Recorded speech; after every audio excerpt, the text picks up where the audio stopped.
റംസാൻ നിലാവ് നിങ്ങൾക്കായി അവതരിപ്പിക്കുന്നത് പൊൻപ്രഭയിൽ വിരിഞ്ഞ സ്വർണ്ണ പരിശുദ്ധിയാൽ കാൽനൂറ്റാണ്ടിന്റെ വിശ്വസ്ത പാരമ്പര്യവുമായി ഐശ്വര്യ ഗോൾഡ് പാലസ്.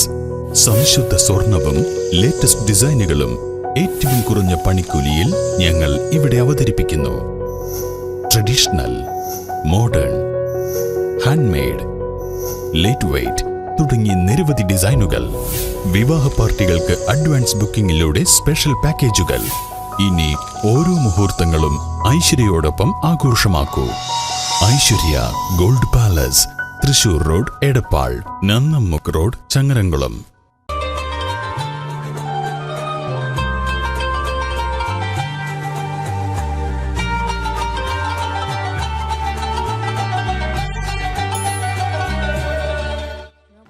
അസ്സലാമു അലൈക്കും വറഹ്മത്തുള്ളാഹി വബറകാതുഹു. ബിസ്മില്ലാഹിർ റഹ്മാനിർ റഹീം. അൽഹംദുലില്ലാഹി റബ്ബിൽ ആലമീൻ. വസ്സലാത്തു വസ്സലാമു അലാ അഷ്റഫിൽ മുർസലീൻ വഅലാ ആലിഹി വഅസ്ഹാബിഹി അൽ ഫായിസീൻ. പ്രിയ സഹോദരങ്ങളെ, അള്ളാഹുവിൻ്റെ ഇഷ്ടജനങ്ങളിൽ അള്ളാഹു നമ്മെ ഉൾപ്പെടുത്തുമാറാകട്ടെ. വിശുദ്ധ റംളാനു ഷരീഫിൻ്റെ അനുഗ്രഹങ്ങൾ, അതിൻ്റെ മഗ്ഫിറത്തുകൾ, അതിലുള്ള നരകമോചനം, അതെല്ലാം നേടിയവരിലും അള്ളാഹു നമ്മെ ഉൾപ്പെടുത്തുമാറാകട്ടെ. ആമീൻ എന്ന് നമുക്ക് ദുആ ചെയ്യാം. വളരെ വേഗതയിൽ പരിശുദ്ധ റമളാൻ നമ്മിൽ നിന്ന് യാത്ര പറയുകയാണ്. ഈ ഒരു വർഷത്തെ നോമ്പ് ഏറെ വിശ്വാസികളെ സംബന്ധിച്ചിടത്തോളം പരീക്ഷണ ഘട്ടത്തിലാണ് എന്ന് നമ്മളൊക്കെ മനസ്സിലാക്കിയിട്ടുണ്ട്. കഠിനമായ ചൂടാണ്. ചില ജില്ലകളിലൊക്കെ 45-50 ഡിഗ്രികളിലൊക്കെ ചൂട് എത്തി നിൽക്കുമ്പോൾ ഈ ഒരു ഘട്ടത്തിലാണ് പരിശുദ്ധമായ റമളാനു ഷരീഫിൻ്റെ വളരെ പവിത്രമായ ഈ വ്രതാനുഷ്ഠാനത്തിലൂടെ നമ്മളൊക്കെ സഞ്ചരിച്ചു കൊണ്ടിരിക്കുന്നത്. ആ പ്രയാസങ്ങൾക്ക് അനുസൃതമായി പ്രതിഫലം ലഭ്യമാകും എന്നതിൽ സന്ദേഹമില്ല. അള്ളാഹു വളരെ വലിയ പ്രതിഫലവുമായിട്ടാണ് നമ്മളെ കാത്തിരിക്കുന്നത്. കാരണം ഈ നോമ്പിലൂടെ നമ്മൾ ആർജിച്ചെടുക്കുന്ന വളരെ വലിയ സവിശേഷമായ ഒരു ഗുണമുണ്ട്. അത് ക്ഷമയാണ്, സബർ. ഈ സബർ എന്ന് പറയുമ്പോൾ ക്ഷമ, അത് അള്ളാഹുവിൻ്റെ അടുക്കൽ ഏറെ പ്രതിഫലം ലഭ്യമാകുന്ന വളരെ വലിയ ഒരു സുഹൃതമാണ്. അള്ളാഹുവിൽ അർപ്പിക്കാനുള്ള ഒരു കഴിവ്, എല്ലാം അള്ളാഹുവിൽ ബരമേൽപ്പിക്കാനുള്ള ഒരു കഴിവ്, വഅലാ റബ്ബിഹിം യതവക്കലൂൻ, വിശ്വാസികളുടെ ഗുണങ്ങളായി അള്ളാഹു എണ്ണിപ്പറഞ്ഞതായി നമുക്ക് കാണാൻ കഴിയും. എല്ലാ കാര്യങ്ങളിലും അവർ അള്ളാഹുവിൽ അർപ്പിക്കുന്നവരാണ്. അതൊരു വിശ്വാസിക്കുണ്ടാകേണ്ട ഒരു ഗുണമാണ്. നമുക്കറിയാലോ, ഒരു ഖുർആനിൻ്റെ ആയത്തിലൂടെ അള്ളാഹ് പറഞ്ഞു, ഇദാ ദുക്കിറല്ലാഹു വജിലത് ഖുലൂബുഹും. അള്ളാഹുവിനെ പറയപ്പെട്ട് കഴിഞ്ഞാൽ വിശ്വാസികളുടെ ഹൃദയാന്തരങ്ങൾ ഭക്തി നിർഭരമാകും. അത് കെടുകിട വിറക്കും. അത് അള്ളാഹുവിനെ കുറിച്ച് ആലോചിച്ച് വളരെ അള്ളാഹുവിൻ്റെ വരാനിരിക്കുന്ന ആ ആഖിറത്തിൻ്റെ ഓർമ്മകളിൽ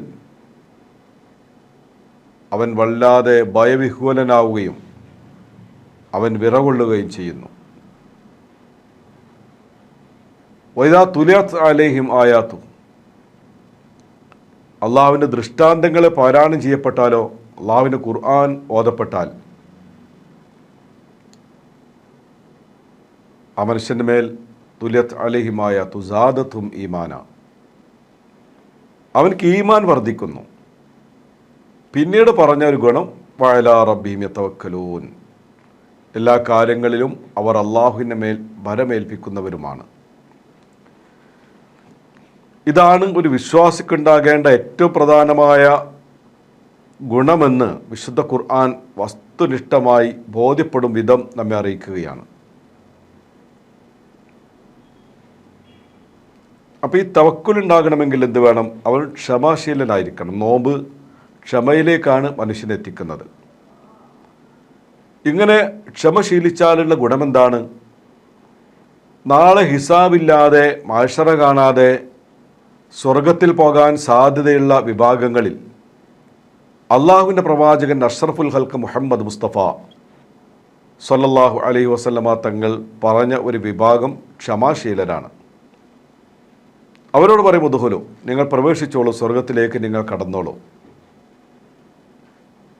ഒരാൾ സ്വർഗത്തിലേക്ക് എത്തണമെങ്കിൽ ആഖിറത്തിൽ ഒരുപാട് കടമ്പകൾ അവൻ കടക്കേണ്ടതുണ്ട്, തരണം ചെയ്യേണ്ടതുണ്ട്, ഒരുപാട് പ്രതിസന്ധികൾ അവൻ തരണം ചെയ്യേണ്ടതുണ്ട്.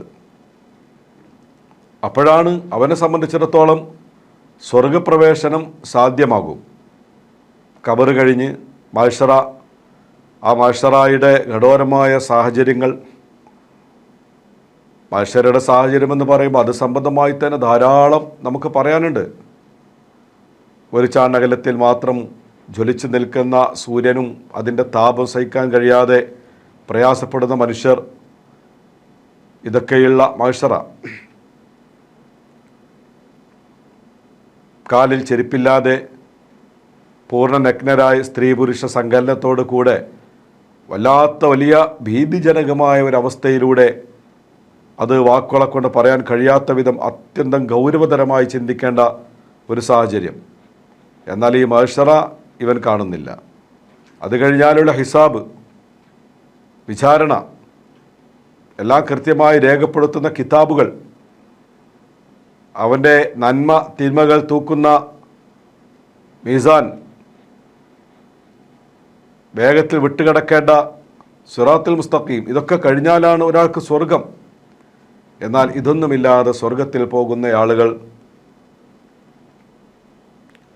ക്ഷമാശീലരാണ്.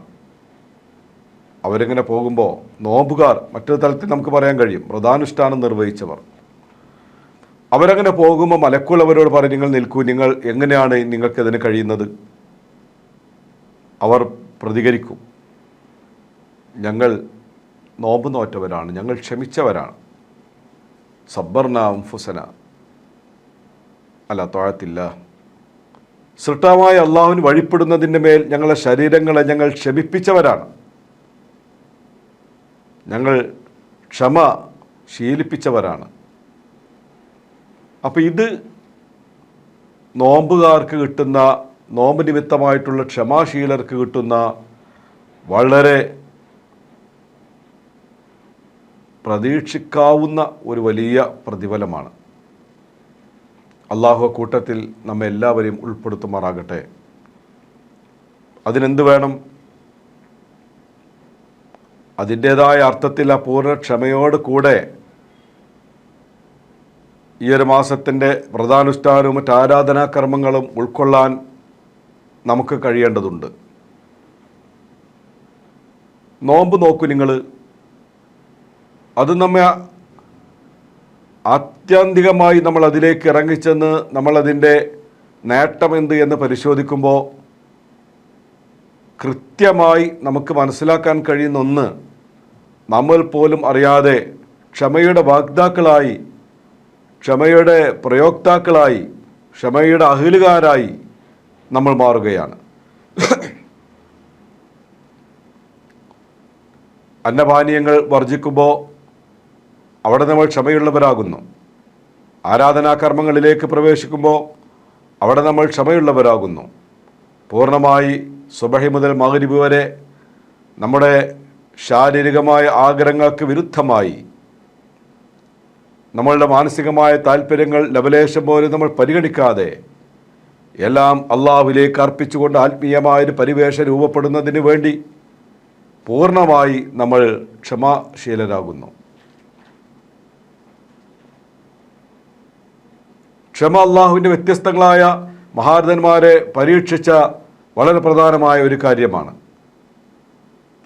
നമുക്കറിയാലോ, മഹാനായ അയ്യൂബ് നബി അലൈഹിസ്സലാം, നമ്മൾ പല ആളുകളും അയ്യൂബ് നബിയുടെ കഥ അറിഞ്ഞവരാണ്, വായിച്ചവരാണ്, അത് കേട്ടവരാണ്. അള്ളാഹുവിൻ്റെ പ്രവാചകന്മാർ വ്യത്യസ്തങ്ങളായ പരീക്ഷണങ്ങൾക്ക് വിധേയമായിരുന്നു. എന്നാൽ മഹാനായ അയ്യൂബ് നബി അലൈഹിസ്സലാം അള്ളാഹുവിൻ്റെ ത്വാഅത്തിലായി വളരെ ഭക്തിയോടെ ആരാധനാകർമ്മങ്ങളിൽ സജീവമായപ്പോഴാണ് ഇബ്ലീസിൻ്റെ തന്ത്രപരമായ ഇടപെടലുകൾ നിമിത്തമായി അള്ളാഹുവിൻ്റെ പരീക്ഷണത്തിന് വിധേയമാകേണ്ടി വന്നത്. ശരീരമാസകലം കഠിനമായ പ്രയാസങ്ങൾ, രോഗം ഒരു പ്രവാചകന് പരിധിയിൽ വെച്ച് ഉണ്ടാകാൻ പാടുള്ളതിൽ അതിൻ്റെ അവസാന ഘട്ടത്തിൽ എത്തുന്നത് വരേക്കുമുള്ള വലിയ രോഗങ്ങളെ കൊണ്ട് അള്ളാഹു പരീക്ഷിക്കുന്നു. ചരിത്രത്തിൽ നമ്മൾ വായിച്ചല്ലോ, അസഹനീയമായ രോഗനിമിത്തമായി നാട്ടിൽ നിന്ന് ഉപേക്ഷിക്കപ്പെട്ടു, നാട്ടുകാർ അകറ്റപ്പെട്ടു, തൻ്റെ ഭാര്യമാർ ഒന്നൊന്നായി ഇട്ടേച്ചു പോയി. റഹ്മത്ത് എന്ന് പറയുന്ന ഒരു പ്രിയപ്പെട്ടവൾ ഒഴിച്ച് ബാക്കി ഉണ്ടായിരുന്ന സംവിധാനങ്ങളെല്ലാം എന്നേക്കുമായി നഷ്ടപ്പെട്ടു പോയി.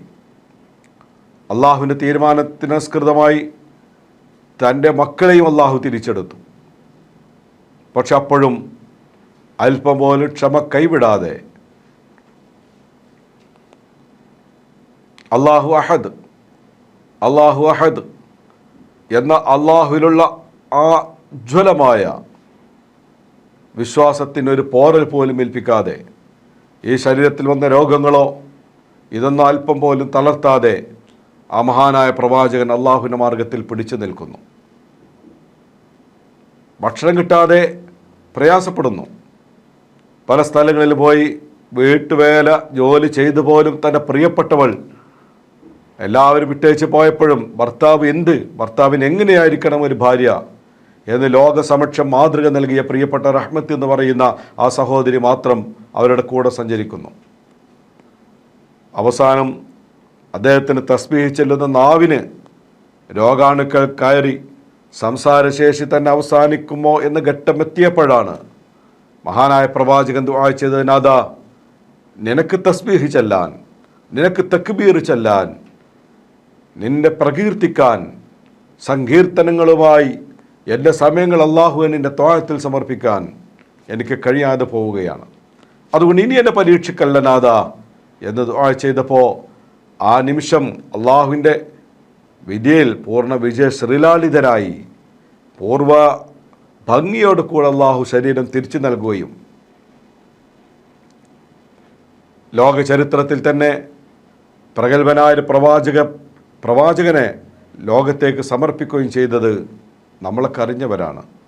ഇവിടെ ഈ പ്രവാചകന് അള്ളാഹു നൽകിയ ശിക്ഷ, അള്ളാഹു നൽകിയ പരീക്ഷണം അത് ക്ഷമയുടെ രീതിയിലായിരുന്നു.